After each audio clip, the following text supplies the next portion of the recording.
అందరికీ నమస్కారం. ఈరోజు ఒక్కొక్కసారి చాలా బాధ అనిపిస్తుంది. జగన్మోహన్ రెడ్డి పరిపాలన ఒక కేఆర్బి అని అన్నించుమించు మనం అనుకుంటాం, ఆర్ఆర్బి అని, రైల్వే రిక్రూట్మెంట్ బోర్డు అలాంటి మాటలు వింటూ ఉండేవాళ్ళం ఇంతకుముందు. ఇతన్ని చూస్తే కేఆర్బి అని ఒక వర్డ్ గుర్తొస్తుంది. కల్తీ రిక్రూట్మెంట్ బోర్డు అని.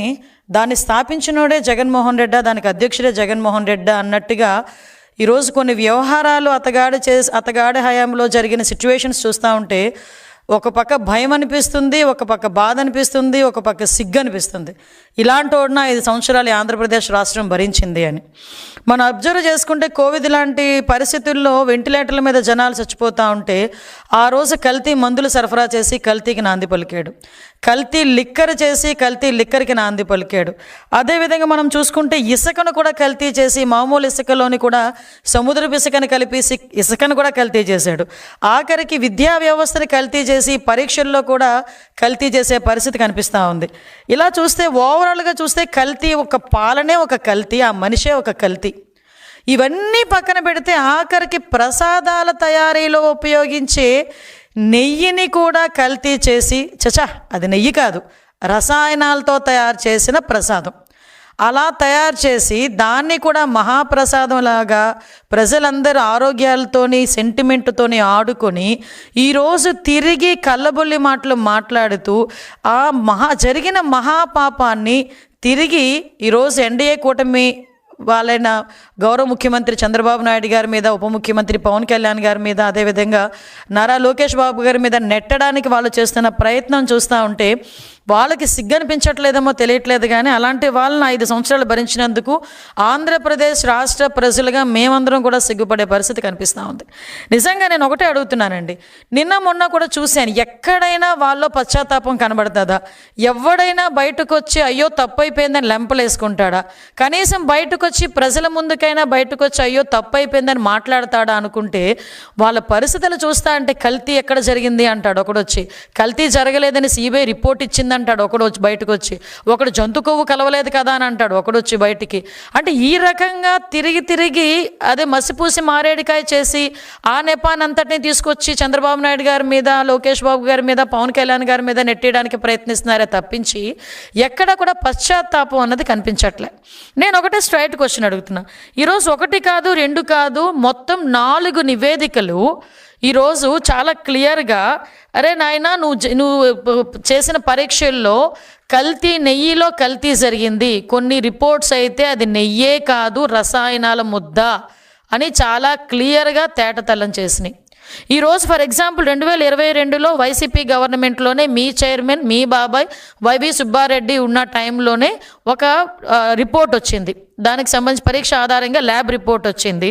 అది కూడా CFTRI రిపోర్ట్ ప్రకారం central food technological research institute Mysore, అందులోని చాలా క్లియర్గా అడల్ట్రేషన్ జరిగింది, కల్తీ నెయ్యి ఉంది, అందులో పామ్ ఆయిల్ ఎక్కువగా ఉంది అని చెప్పి ఆ రోజు రిపోర్ట్ ఇచ్చింది. మరి ఆ రోజు రిపోర్ట్లో నెయ్యిలో కల్తీ జరిగింది అన్నది క్లియర్గా కనిపించింది కదా. ఆ తర్వాత NDDB report, national dairy development board, ఇది కూడా కేంద్ర ప్రభుత్వ ఆధ్వర్యంలో నిర్వహించే ల్యాబొరేటరీ, ఇందులో కూడా చాలా క్లియర్గా కల్తీ జరిగింది, అందులోని జంతు కొవ్వు సంబంధించిన ట్రేసెస్ కూడా కనిపించినాయి అని ఆ రోజు రిపోర్ట్ ఇచ్చారు. తర్వాత NDRI report, national dairy research institute వాళ్ళు కూడా కల్తీ జరిగింది, ఆ కల్తీ నెయ్యి అయితే అందులో ఉంది, ఉపయోగించిన నెయ్యి అయితే రసాయనాల ముద్ద అని చెప్పి ఆ ల్యాబ్ రిపోర్ట్ కూడా బయటకు వస్తే కొంతమంది అంటారు అందులో జంతు కొవ్వు కలపలేదని చెప్పారు కదా అన్నారు. అందులో కలపలేదని ఎవడు కూడా అథెంటికేషన్ రిపోర్ట్ ఎవడో ఇవ్వలే. చాలా క్లియర్గా వాళ్ళు ఏమన్నారు, ఒక 10% లోపు కానీ కొంత జంతుకు ట్రేసెస్ కనిపించాలంటే ఆ టెక్నాలజీ మా దగ్గర లేదు అన్నారు, కానీ అందులో లేదు అని ఎక్కడ కూడా మెన్షన్ చేయలే. అంటే వీళ్ళు ఏం చేస్తారంటే సూక్ష్మ రంధ్రాన్వేషణ అంటారనమాట కొంతమంది. అంటే చేసేది ఏమీ లేక కొంచెం నాటు సామెతలు వస్తాయి, అది నేను చెప్పకూడదు కూడా. అంటే సాధారణంగా కొన్ని సందర్భాల్లో ఉన్నట్టు చదవండిరా బాబు అంటే దాన్ని లూప్ హోల్స్ ఎతికి చదివే పరిస్థితుల్లో NDRI రిపోర్ట్ని బేస్ చేసుకొని వాళ్ళు మాట్లాడే పరిస్థితి కనిపిస్తుంది ఉంది. ఈరోజు సిట్ రిపోర్ట్, అది CBI సిట్ సంబంధించి సుప్రీంకోర్టు నిర్వహించిన ఒక CBI సిట్ ఆ రిపోర్ట్లో కూడా కల్తీ జరిగిందని చాలా క్లియర్గా అందులో మెన్షన్ చేసింది. నేను కల్తీ జరగలేదు అంటున్న మహానుభావులందరికీ కూడా ఒకటే స్ట్రైట్ క్వశ్చన్, కల్తీ జరగలేదని నీ దగ్గర రిపోర్ట్ ఏమైనా ఉందా? కల్తీ జరిగిందని నేను 4 రిపోర్ట్లు చూపించగలను ఈరోజు. గవర్నమెంట్ పరంగా నేను 4 రిపోర్ట్లు చూపిస్తా. నీ హయాంలో lab report, NDDB report, NDRI report, అదేవిధంగా సిఎఫ్టీఆర్ఐ రిపోర్టు, సిట్ రిపోర్టు, 4 రిపోర్ట్లు నేను చూపిస్తా. కల్తీ జరగలేదు అని చెప్పేదానికి నీ దగ్గర ఏమైనా ఒక్క రిపోర్ట్ అథెంటికేషన్గా ఒకటి ఉందేమో చెప్పు. అంతేగాని నీ దగ్గర ఉన్న రిపోర్ట్ ఏంటో చెప్పనా? తాడేపల్లి కొంపలో ప్రింట్ అయ్యే ఒక సాక్షి పేపర్ ఏమి రాస్తే అదే రిపోర్ట్ అనుకొని బయటకు వచ్చి మేధావులు, ఒక్కొక్కడు 30 సంవత్సరాల రాజకీయ అనుభవం ఉన్న వాళ్ళు, 20 సంవత్సరాల రాజకీయ అనుభవం ఉన్న వాళ్ళు, అదేవిధంగా మాజీ మంత్రులు, మాజీ ఎమ్మెల్యేలు రోడ్డు మీదకి వచ్చి బయటకు వచ్చి వెంకటేశ్వర స్వామి భక్తి పార్వశంలో మునిగిపోతున్నామని చెప్తూనే అదే వెంకటేశ్వర స్వామి కొండ మీద మహాపాపం జరిగితే ఆ మహాపాపం తాలూకా నివేదిక గురించి మాట్లాడండిరా అంటే సాక్షి పేపర్ ప్రింట్ అయిన ఒక నివేదికను తీసుకొచ్చుకొని ఇది అక్కడ కల్తీ జరగలేదు అని మాట్లాడతాడు. అరే మీకు అసలు బుర్ర పనిచేస్తుందా అండి? వెంకటేశ్వర స్వామి ప్రసాదం అండి.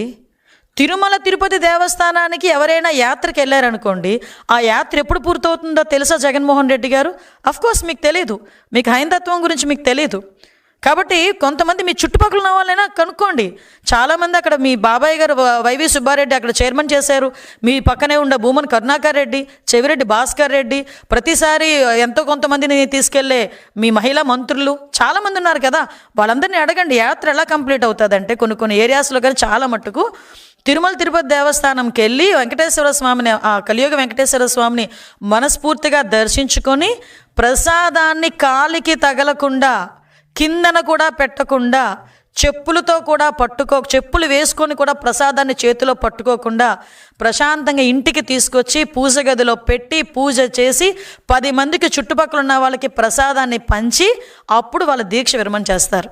అది తిరుమల తిరుపతి దేవస్థానం తాలూకా యాత్ర మహత్యం. అప్పుడే యాత్ర కంప్లీట్ అయినట్టు. ఒక ముడుపు కట్టుకొని ఎంతో ఆశతో ఆ ముడుపు తీసుకెళ్ళి ఆ తిరుమల తిరుపతి దేవస్థానంలో వేసి ప్రసాదం తెచ్చుకుంటారు. మీరు తిరుమల తిరుపతి దేవస్థానానికి వెళ్ళిన తర్వాత తిరుపతి వెళ్ళామంటే దర్శనం బాగా జరిగిందా ఫస్ట్ క్వశ్చన్. సెకండ్ క్వశ్చన్, ప్రసాదం ఎక్కడా? ఇది కామన్గా ఎంత కోటీశ్వరుడైనా అపర కోటీశ్వరుడైనా కూడా తిరుమల తిరుపతి దేవస్థానంకి తిరుపతి వెళ్ళాను అంటే ప్రసాదం తెచ్చావా అని అడుగుతారు. అంటే తిరుమల తిరుపతి దేవస్థానంలో కలియుగ వెంకటేశ్వర స్వామి దర్శనం ఎంత గొప్పో, ఆ కలియుగ వెంకటేశ్వర స్వామి దర్శనం తర్వాత ఆయన ఇచ్చే ప్రసాదాన్ని కూడా అంత గొప్పగా స్వీకరించేటంత సనాతన ధర్మం కలిగిన మన హైందవత్వం ఇది. అటువంటి ప్రసాదాల్లోని నెయ్యి అన్న ఒక పదార్థం అనేది చాలా ప్రాంప్ట్ అనమాట. ఎందుకంటే పోటు పక్క నుంచి వెళ్తే ఆ నెయ్యి గుమగుమలకి ప్రసాదం ఇక్కడ తయారు చేస్తున్నారు అండ్ ఈవెన్ దో మన సంచిలోని ఆ ప్రసాదం తెచ్చుకున్న ఆ గీ స్మెల్ కొన్ని రోజులు పోదు. అంటే అంత మంచి గీ వాడతారు. ఏమండి ప్రసాదాల్లో తయారు చేసిన నెయ్యిని కూడా కల్తీ చేశారంటే వీళ్ళు కల్తీ బతుకుల గురించి మనం ఒక్కసారి ఆలోచిస్తే జుగుప్సాకరంగా కనిపిస్తుంది. నిజంగా ఎలాంటి వాళ్ళైనా ప్రజలు కూడా ఈరోజు ఆలోచిస్తున్నారు. వాళ్ళలో కూడా ఏంటండి, వాళ్ళు వాడే రసాయనాలు ఏంటి? 60 లక్షల కిలోల పామాయిల్, 60 లక్షల కిలోల పామాయిల్ ఉపయోగించారు. పామ్ కెర్నల్ ఆయిల్ ఉపయోగించారు. 8.90 లక్షల acetic acid, Easter, lactic acid, food grades, monoglycerides, beta keratin. ఈరోజే తెలిసింది లప్సా ఎందులో యూజ్ చేస్తారో తెలుసా అండి?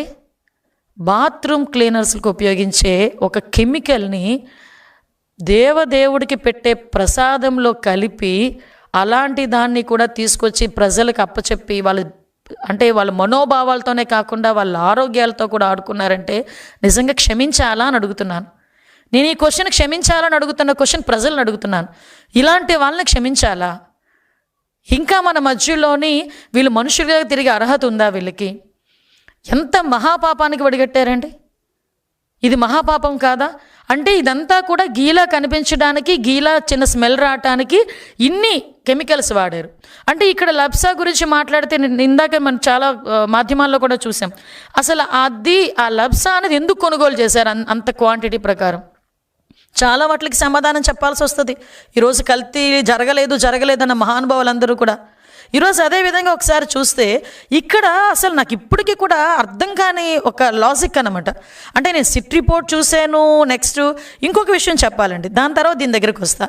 కరెక్ట్గా ఇంకా సిట్ ఛార్జ్ షీట్ వస్తుంది అని, సిట్ రిపోర్ట్ వస్తుంది ఇంకో 4-5 రోజుల్లోనో లేకపోతే 2-3 రోజుల్లోనో అనేసరికి ప్రజల తాలూకా మైండ్ సెట్ని ప్రిపేర్ చేయడానికి ఒక అబద్ధపు మూక బయలుదేరింది.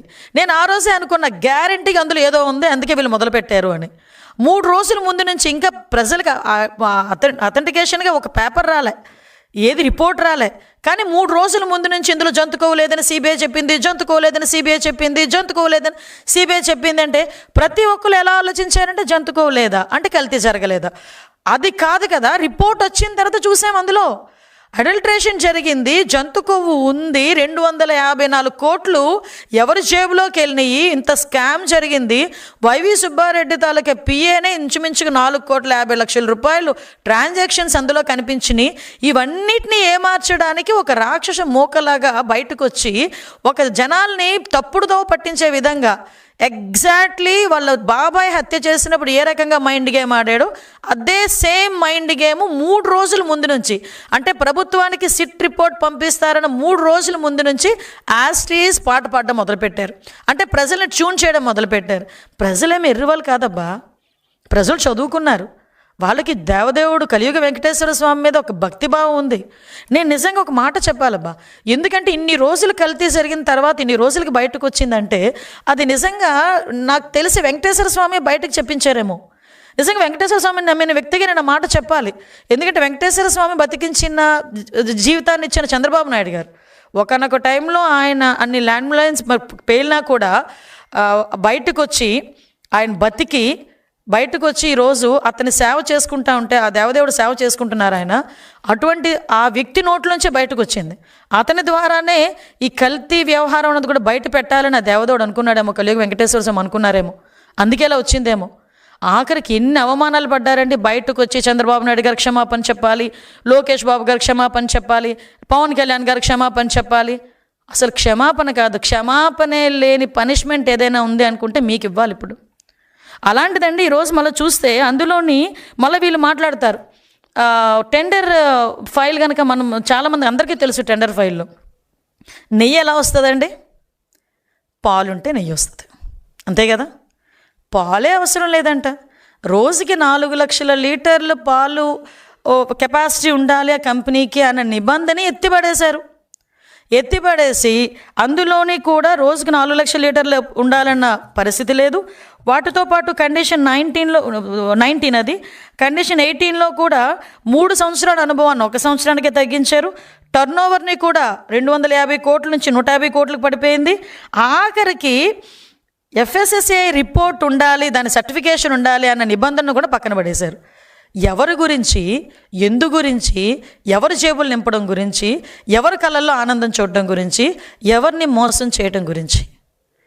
పాలే లేకుండా నెయ్యి ఎలా వస్తుంది, అది చిన్న పిల్లోడిని అడిగినా చెప్తాడు ఎలా వస్తుంది.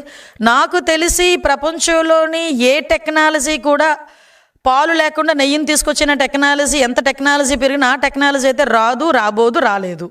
కానీ ఇలాంటి టెక్నాలజీ ఏవైనా నేను ఇందాక చెప్పాను కదా, ఈ KBR బోర్డులో ఏమైనా తాడేపల్లిలో ఉందేమో ఒకసారి చూడాలి. తాడేపల్లి ఏమైనా కొత్త ఫార్ములా ఏమైనా మొదలు పెట్టారేమో, పాలు లేకుండా నెయ్యి తయారు చేసే ఫార్ములా మొదలు పెట్టారు కదా, పామ్ ఆయిల్తో మొదలు పెట్టారు కదా. ఇలా తీసుకొచ్చిన పరిస్థితి కనిపించింది. ఆఖరికండి 2022లో ఒకటి నిబంధన ఉంటుంది, బీటా సిస్టోస్టిరోల్ టెస్ట్ ఒకటి ఉంటుంది. ఆ టెస్ట్ చేయాలి కంపల్సరీ, ఎవరైతే సరఫరా చేస్తున్నారో నెయ్యిని ఆ టెస్ట్ కంపల్సరీ వాళ్ళకు ఉండాలి. ఆ టెస్ట్ నిబంధనని కూడా సడలించేశారు. ధర్మారెడ్డి గారే పెడతారు, ధర్మారెడ్డి గారే తీశారు. ఎందుకోసం తీశారో తెలియదు, ఎవరి కోసం తీశారో తెలియదు, ఎంత దానికి ఖరీదు చేశారో కూడా తెలియదు, ఎవరు జేబులు నింపడానికి చేశారో కూడా తెలియదు. ఎందుకు చేశారని అడిగితే దానికి సమాధానం లేదు. ఈరోజు ఆఖరికి లాస్ట్ అండ్ ఫైనల్గా ఈ మహాపాపాన్ని తల చుట్టుకుంటుంది అనుకున్నాడో ఏంటో తెలియదు కానీ ఈ YV Subba Reddy ex chairman Jaganmohan Reddy తాలూకా వాళ్ళ బాబాయ్ ఈ రకంగా ఈరోజు మాట్లాడుతున్నారు. ఈరోజు ఒకసారి వినండి ఒక interview. I agree that they have submitted in their report that ghee is adulterated, and they have also mentioned adulterated ghee supplied because of so many people's involvement and some officers' involvement, some third persons' involvement in the, all those people were named and charge-sheeted also. Ghee is adulterated with some palm oil, some canola oil, some other items, whatever it is, that is found in the CBI SIT report that has been mentioned there. విన్నారు కదండి, నిన్నటి వరకు కల్తీ జరగలేదు అనుకునే పెద్ద మనుషులందరూ ఇప్పుడు ఏం సమాధానం చెప్తారు? అంటే అడల్ట్రేషన్ జరిగిందట, కల్తీ జరిగిందంట, అందులో పామ్ ఆయిల్ ఉందంట, అందులోని పామ్ కెర్నల్ ఆయిల్ ఉందంట, అన్నీ ఉన్నాయని ఆయన ఒప్పుకుంటున్నాడు, ఛార్జ్షీట్లో ఉందని ఒప్పుకుంటున్నారు. కానీ ఆఫీసర్స్ అందరూ చేశారు, థర్డ్ పర్సన్స్ చేశారని చెప్తున్నారు. మరి ఈయన తాలూకా సిగ్నేచర్ ఉండక్కర్లేదా? పర్చేస్ కమిటీ ఎవరి ఆధ్వర్యంలో ఉంటుందని పర్చేస్ చేస్తుందండి? పర్చేస్ కమిటీ చైర్మన్ ఆధ్వర్యంలో కూర్చోదా? 2022లోనే అడల్ట్రేషన్ జరిగిందని రిపోర్ట్ ఇచ్చినప్పుడు చైర్మన్గా ఆయన ఏం చేశాడు? ఆ రోజు ఎందుకు దాని మీద చర్య తీసుకోలేదు? ఇలాంటి వాళ్ళని ఏం చేయాలి? ఇలాంటి వారు ఎవరికి సమాధానం చెప్పాలి? ఈరోజు ఏదో బయటకు వచ్చి చాలా ఏమీ జరగలేదన్నట్టుగా లైట్గా మాట్లాడి వెళ్ళిపోతే దానికి సమాధానం ఎవరు చెప్తారు ఈరోజు? అంటే ఏంటి హైందత్వం మీద మీకున్న కోపం ఏంటి? దేనికి హైందత్వం మీద మీకున్న కోపం? అంటే ఒక ధర్మాన్ని పాటిస్తున్న, ఒక సనాతన ధర్మాన్ని పాటిస్తూ, ధర్మాన్ని నడిపిస్తూ, ఒక అందరికీ నమ్మకమైన ఒక కలియుగ వెంకటేశ్వర స్వామి తాలూకా అంటే ప్రసాదాన్ని రసాయనాలతో తయారు చేసి ప్రజల ప్రాణాల మీదకి, ప్రజల సెంటిమెంట్తో ఆడుకున్న వాళ్ళకి మిగతావి కల్తీ చేయడం ఎంత ఈజీ అవుతుందండి? అంటే ఇప్పుడు 5 సంవత్సరాలు ఒక్కసారి మేము వెనక్కి వాళ్ళ 5 సంవత్సరాల పరిపాలనలో ఏ ఒక్క చిన్నది పార్ట్ తీసినా అందులో కల్తీ ఉంటుంది గ్యారెంటీగాను. అందుకే అన్నాం కల్తీ బతుకులు, కల్తీ మనుషులని. ఈరోజు అలాంటి వాటిలన్నింటినీ మేము అడుగుతుంటే తిరిగి మా మీద ఎదురుదాడి చేస్తూ ఎవడెవడనో పంపించడం, వాడి చేతేమో చంద్రబాబు నాయుడు గారిని, లోకేష్ బాబు గారిని, పవన్ కళ్యాణ్ గారిని తిట్టిస్తే తిరిగి మేము ఏదైనా వాళ్ళని ట్రాఫిక్ అబ్స్ట్రక్ట్ చేసినా ఏదైనా చేసినా మేము కేసులు పెడితే ఆ కేసుల నేపథ్యంలో పరామర్శిస్తున్నానని చెప్పి ఒక 20 కిలోమీటర్లకి 30 కిలోమీటర్లకి కూడా 6 గంటలు 7 గంటలు ట్రాఫిక్ జామ్ చేయటం ఏంటండి ఇది? అంటే ప్రజలు చూడట్లేదు, ప్రజలు గమనించట్లేదు అనుకుంటున్నారా? లేకపోతే మీ సాక్షి మీడియా ఎలివేషన్స్కి ప్రజలు పడిపోతున్నారు అనుకుంటున్నారా? ఒకటి మాత్రం నిజమండి, ఎవరితోనైనా పెట్టుకోవచ్చు కానీ వెంకటేశ్వర స్వామి మాతో మాత్రం పెట్టుకోకూడదు. అది చాలా సందర్భాల్లో వాళ్ళ కుటుంబాల్లో కూడా రుజువైన సంగతి నేను ఈ సందర్భంగా గుర్తు చేస్తున్నా. ఎందుకంటే ఎంతో సెంటిమెంట్ కలిగి సాధారణంగా ఏ దేవుడినైనా ఏ దేవుడి గురించి అయినా మాట్లాడినప్పుడు, మామూలుగా మాట్లాడినా వెంకటేశ్వర స్వామి గురించి మాట్లాడినప్పుడు నిజంగా ఆ దేవదేవుడు అక్కడ వెలుసున్నాడు, అక్కడ మనల్ని చూస్తున్నాడు, మన కోరికలు తీరుస్తున్నాడు అన్న భావన కలుగుతుంది. నిన్ననే నా కాన్షియన్స్లో చాగంటి కోటేశ్వరరావు గారి ప్రవచనం ఉప్మా వెంకన్న ఆలయంలో పెట్టా. ఆయన అన్నారు, ఆయన ఒక శిల కాదమ్మా, ఆయన అక్కడ మనిషి, ఆ దేవుడు మనిషి రూపంలో ఉన్న దేవుడు వెంకటేశ్వర స్వామి అని అంత నమ్మే ప్రజల మధ్యలోని అతనికి పెట్టే నైవేద్యం, పెట్టే ప్రసాదాన్ని, లడ్డూ ప్రసాదాన్ని, ఇంకో అపచారం ఏంటో చెప్పనా, అయోధ్యకి కూడా ఆ లడ్డూనే పంపించారండి బాబు. ఇదొక అపచారం అంటే అదొక మహా అపచారం. వీళ్ళని ఏమి చేస్తే వాళ్ళ పాపం పరిహారం అవుతుంది? వీళ్ళు ఏమి అంటే వచ్చి లెంపలేసుకున్నా కూడా వాళ్ళ పాపం పోదు. నేను ఒకటే అంటున్నా, బయటకు వచ్చి ఇలాంటి పిచ్చి పిచ్చి పేలాపనలు తిరిగి చంద్రబాబు నాయుడు గారు సీఎం గారి మీద, డిప్యూటీ సీఎం గారి మీద, లోకేష్ బాబు గారి మీద తిరిగి మీరు ఇలాంటి ప్రచారాలు చేస్తారు అని అంటే కనుక ఈసారి చూస్తూ ఊరుకునే ప్రసక్తి లేదు. కంపల్సరీగా ప్రజల్లో ఒక చర్చ జరగాలి, ప్రజల్లో ఒక అవేర్నెస్ రావాలి.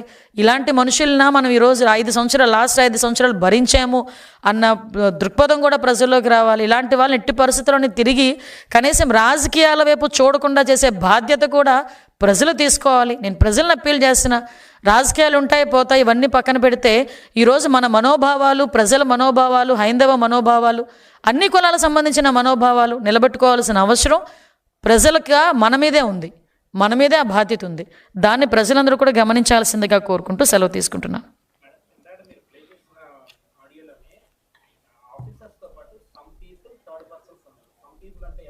ఆయన అయి ఉండొచ్చు, సింపుల్లీ హీఈస్ ద మెయిన్.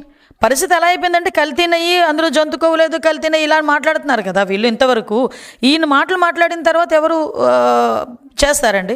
మీకు ఒకటే విషయం చెప్తున్నా, ఇప్పుడు ఏదైనా ఒక వ్యవహారం జరిగిందంటే హెడ్ ఆఫ్ ద ఇన్స్టిట్యూట్నే మనం ఫిక్స్ చేస్తాం, అది కామన్గా. ఫర్ ఎగ్జాంపుల్ ఇప్పుడు కల్తీ గురించే మాట్లాడుకుందాం. ఎక్కడైనా కల్తీ వస్తువులు, నిత్యావసర వస్తువులు దొరుకుతున్నాయి అనుకోండి, అందులో ఉన్న వర్కర్ మీద, అందులో ఉన్న వాడి మీద పెట్టాడు, ఆ షాప్ ఎవరిదో చూస్తాడు, ఆ ఓనర్ మీద పెడతాడు ఎవడైనా కేసు వెళ్ళి, అంతే కదా. అలాంటిది ఈరోజు అంత పెద్ద దేవస్థానం కొన్ని వేల కోట్లు భక్తులు ఇచ్చిన సొమ్ముతో దేవదేవుని కొలుస్తున్నాము, దేవదేవుని సేవ చేసుకుంటున్నాము, ఆ ప్రసాదాలు తయారు చేస్తున్నాము. అలాంటి వ్యవహారంలో పర్చేస్ కమిటీలో వన్ ఆఫ్ ద చైర్మన్ అయినా ఇతను YV Subba Reddy some persons some third persons అంటే హూ ఇస్ దట్ పర్సన్స్? అసలు మెయిన్ పర్సన్ ఆయనే కదా. వాళ్ళ పిఏది ఆల్రెడీ ఛార్జ్షీట్లో ఉందని చెప్పి ఆయన చెప్పుకుంటున్నాడు కదా కొంతమంది ఉన్నారు అని. 254 కోట్లు స్కామ్ జరిగిందని చెప్పి అందులో రిపోర్ట్లో ఉన్నది కదా. ఈ వీటన్నిటి గురించి మాట్లాడడం మానేసి జంతుకో గురించి ఎవడో సాక్షి రిపోర్టర్ ఎవడో అందులో లేదు అని రాస్తే అదే పెద్ద అథెంటికేషన్ రిపోర్ట్ లాగా, అదే పెద్ద కేంద్రీయ ల్యాబ్ లాగా వాళ్ళే తీసుకొచ్చేసుకొని లేదు లేదు లేదు లేదని ప్రొజెక్ట్ చేసేస్తే ప్రజలను పిచ్చోళ్ళ. ఈరోజు మేము రాజకీయాలు చేయాలనుకుంటే చాలా ప్లాట్ఫామ్స్ ఉన్నాయండి మాకు కూడా. మేము రాజకీయాలు చేయాలి అనుకుంటే ఈ విషయం మీద రాజకీయాలు చేయాల్సిన అవసరం లేదు. వెంకటేశ్వర స్వామి ఎవరికైనా దేవుడే, ఎవరికైనా సెంటిమెంటే. మేము తప్పుడు ప్రచారాలు చేయాల్సిన అవసరం లేదు, తప్పుడు ఆధారాలు సృష్టించాల్సిన అవసరం లేదు, తప్పుడు మాట్లాడాల్సిన అవసరం అంతకన్నా లేదు మాకు. ఈరోజు అలా మాట్లాడి ఈరోజు ఇలా పనులు చేసి 151 నుంచి 11 పడిపోయారు. ఇంకా ఇంకా దిగజారిపోతే ఏమో ఆ దేవదేవుడు స్క్రిప్ట్ రాసేయడం ఇంకా దిగజారిపోవాలని వాళ్ళు, మనం ఏం చేయగలం?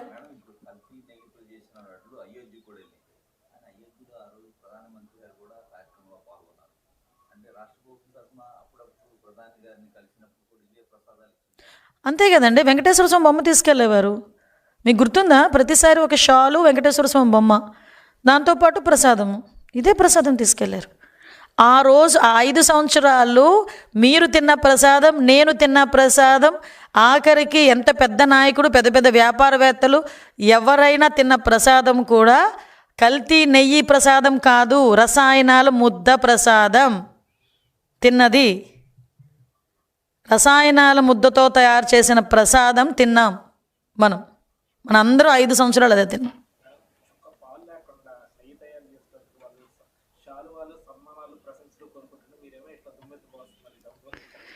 అంటే ఎలా నిజంగా ఒక్కొక్కసారి అప్పుడే ఈ నవ్వు ఆనందంతో వచ్చే నవ్వు కాదు, బాధతో వచ్చే నవ్వు. అంటే ఎంత కాన్ఫిడెంట్గా మాట్లాడతాడండి అబద్ధాలు కూడా. నన్ను శాలువాలు కప్పడం పోయి, నాకు దండలు వేయడం పోయి, నన్ను తిట్టరా, రోడ్డు మీదకి వచ్చి మాట్లాడమనండి. ఇప్పుడు నేను మళ్ళీ అడుగుతున్నా, క్వశ్చన్స్ అడుగుతున్నా. నేను నీ దగ్గర ఏ రిపోర్ట్ ఆధారంగా అందులో కల్తీ జరగలేదని చూపించి ఒక్క రిపోర్ట్ చూపించమనండి. నేను 4 రిపోర్టులు చూపిస్తాను. నేను కల్తీ జరిగింది అని, జంతుకు ఉంది అని ఒక్కడు చూపించమనండి. లేదు అని చెప్పడానికి ఎందుకు నోటి మాటతో?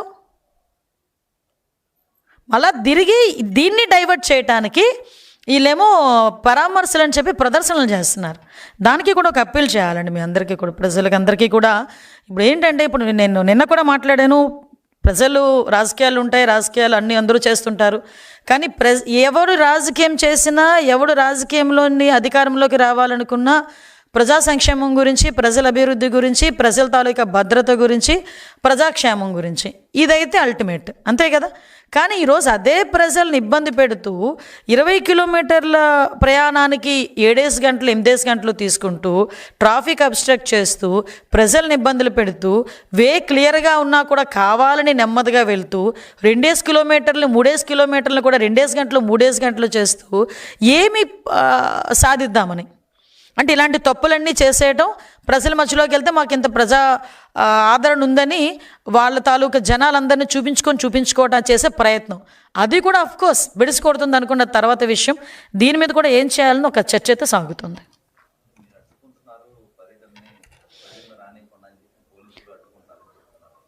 నిజంగానండి 1.5 సంవత్సరాల కాలంలో ఎవరినైనా మేము హౌస్ అరెస్ట్ చేశామా? ఈవెన్ దో వాళ్ళు మమ్మల్ని పర్మిషన్ అడగకపోయినా, యాక్చువల్గా నేను ఒకటే చెప్తున్నా, యాజ్ ఎ హోమ్ మినిస్టర్ చెప్తున్నా, నువ్వు 5,000 మందితో కాదు 50,000 మందితో మీటింగ్ పెట్టుకుంటానని చెప్పండి. ఒక మాజీ ముఖ్యమంత్రికి ఏ బందోబస్తు ఇవ్వాలో ఆ బందోబస్తు ఇచ్చి మేము ప్రశాంతంగా పర్మిషన్స్ ఇచ్చి మేము పంపించుకుంటాం. మేమే కాదని చెప్పట్లేదే, మీకులాగా మేమేం మైకులు లాక్కోవట్లేదే, మీకులా మేమేమి నుంచున్న స్టూల్ లాక్కోవట్లేదే, మీకులా మేమేమి వేసిన స్టేజీలు కూడా తీసేయట్లేదే, మీకులా మేమేమి ఇళ్లలోని కూర్చోబెట్టి హౌస్ అరెస్టులు చేయలేదే. మేమేమేను మీకు ప్రజాస్వామ్యబద్ధంగా మీకు వచ్చిన హక్కును మీరు వినియోగించుకోండి అని చెప్తున్నాం. వినియోగించుకుంటూనే ప్రజల్ని ఇబ్బంది పెట్టద్దు అని చెప్తున్నాం. మేము ప్రజలకు ఇబ్బంది కలిగే పరిస్థితి చేయొద్దు. ఈరోజు ఒక అత్యవసరంగా అంబులెన్స్లోని హాస్పిటల్కి వెళ్ళాల్సిన వాడు ఉంటాడండి. నువ్వు చేసే ఈ ప్రదర్శన బట్టి అతను చనిపోతే పరిస్థితి ఏంటి? ఎవరు సమాధానం చెప్తారు? ఈరోజు ఎవరో ఎక్కడికో ఇంటర్వ్యూకి వెళ్ళాల్సి వస్తుందండి, వాడు ఉద్యోగం పోతే ఎవరు సమాధానం చెప్తాడు? ఎవరో ఎక్కడికో ఏ ఫ్యాక్టరీకో పనికి వెళ్ళాల్సి వస్తుందండి. ఆ పని ఆ రోజు జీతం పోతే వాళ్ళ ఇంట్లో భోజనం ఎవడు పెడతాడు? కొంచెం కామన్ సెన్స్, సివిక్ సెన్స్ ఉండాలి కదా అని అడుగుతాను నేను. అది లేకుండా ఇష్టానుసారంగా మేము వెళ్తామంటే చూస్తూ కూర్చొని ప్రసక్తి అయితే ఉండదు. ఆటోమేటిక్గా కేసులు అయితే పడతాయి. చూపించమనండి, పర్మిషన్ నిజంగా అడిగితే మేము చెప్తాం. ఎన్ని కార్లు వెళ్తాయి, ఎంతమంది జనాలు వస్తారు, దాన్ని బట్టి మేము బందోబస్తు ఏర్పాటు చేసుకుంటే మేము అడుగుతాం. కానీ అలాంటిది ఏం లేదు, ఎక్కడ కనిపించట్లేదే. మేము ఇంటిమేషన్ ఇస్తారు, మేము పలానా దగ్గరికి వెళ్తామని. అంటే మేమే ఇంతమంది వస్తారేమో అనుకొని మేమే పెట్టుకొని ఎవరైనా ఎక్కువ మంది వస్తే ఆపితే పోలీసులు తోస్తున్నారు, పోలీసులు అని చెప్పి మాట్లాడుతూ ఎవడో రప్పా అని చోటు నోటుకొచ్చినట్టు మాట్లాడినా మేము నోరు మూసుకొని ఊరుకోవాలా? మళ్ళీ తిరిగి పోలీసుల్ని, ప్రభుత్వాన్ని మీరు అడ్డుకుంటున్నారని మాట్లాడడం సబబా? అది ఒకసారి కామన్ సెన్స్ కదా అది. Thank you.